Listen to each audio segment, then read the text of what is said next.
As travel continues to rebound in 2022, leisure flyers continue to fly business cheaper than coach. Despite receiving over $50 billion in federal aid, airlines are back to their old game of overvaluing empty seats only to slash fares later.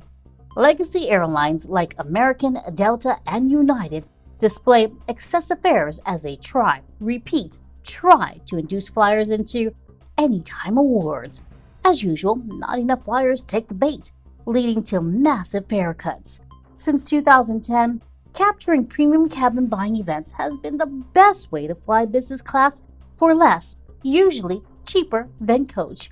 Premier members continue to save big, including $500 to Paris and Punta Cana from just $99, both in business and for travel in 2022 and beyond. Wow. With corporate travel still on hold, opportunities to fly business class cheaper than coach are expected to repeat and be rampant in 2022. Don't even think about buying your next airline ticket without Passport Premier. To achieve maximum savings on your next trip, visit www.passportpremier.com to subscribe.